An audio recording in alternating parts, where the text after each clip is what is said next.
Catherine Destivelle has been climbing since she was a schoolgirl. Now she's 28 and one of the best rock climbers in the world. This time she's in Africa, getting some local advice for a new climb.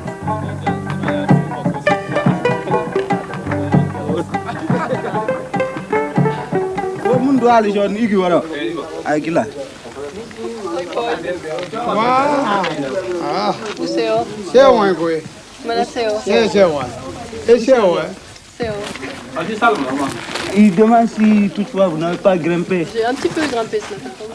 She's a freestyle climber, one who climbs solo and without ropes.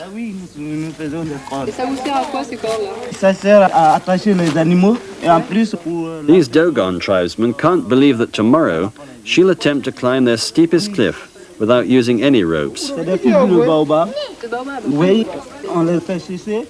They're saying that if she should have a fit of sanity and change her mind, then she's welcome to use one of their splendid ropes. Maintenant, on les met dans l'eau. Après, on fait le corps. Les cordes, elles sont pas plus grosses que ça quand vous montez.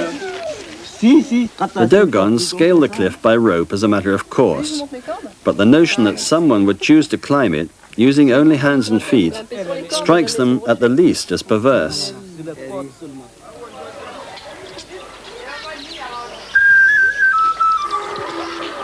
This is the western edge of the Sahara.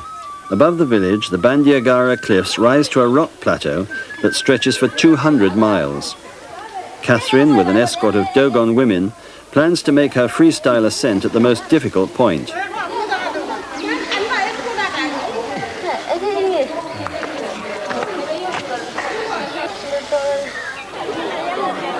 It's market day and promising to become a carnival. Everyone's turned up in anticipation of the amazing sideshow to be staged by this strange white woman.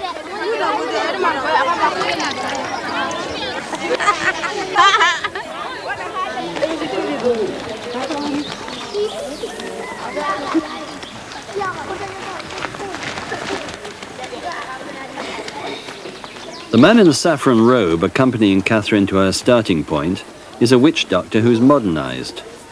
Under his robe, he's got a jazz trumpet.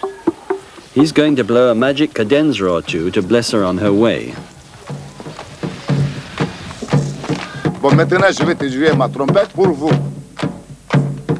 Allons-y.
For the next 300 feet or so, Catherine's life will, quite literally, hang on the strength of her fingers and the sureness of her foothold. She uses no climbing aids of any kind, just a bag of chalk to dry the sweat on her palms and improve her grip on the rock.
She tried climbing with a team, but found she preferred going solo. She hates the idea of being roped to someone else. She gets nervous, she says, when she has to depend on others. Catherine began rock climbing in the forests of northern France when she was 14, and then graduated to the French and Italian Alps.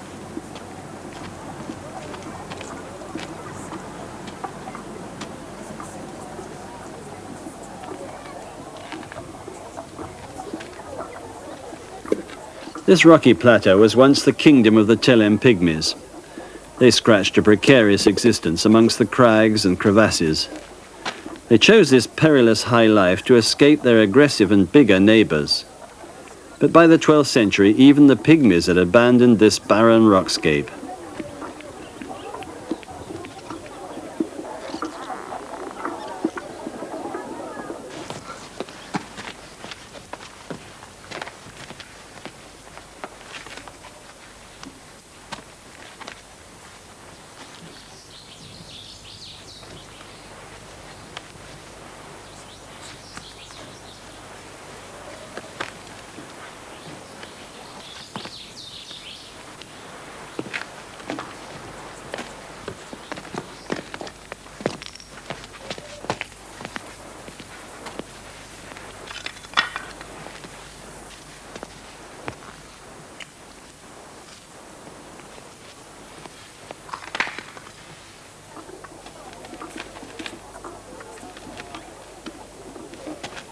Catherine is rated one of the fastest freestyle climbers in the world, men included. She's won speed climbing contests all over Europe, and now the lure of a new challenge in West Africa and a small inducement from a filmmaker has brought her to this rock face on the Bandiagara cliffs.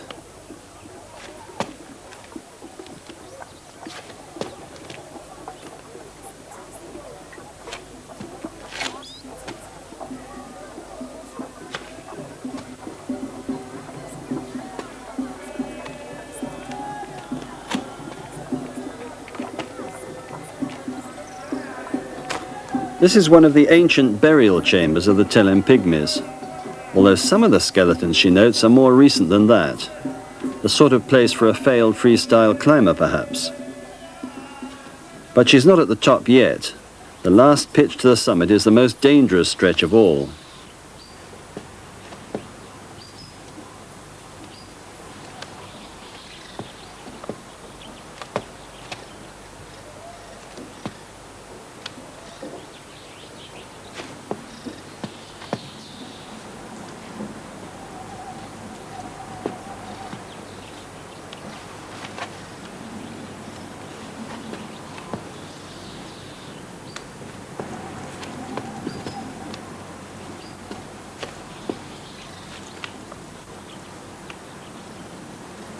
Back at ground level, the celebration party has already started.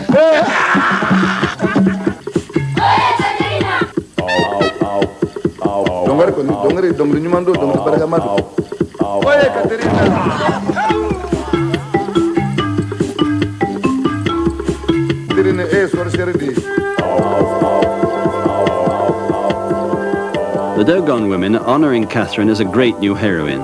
After all, she's just done what none of their menfolk could do.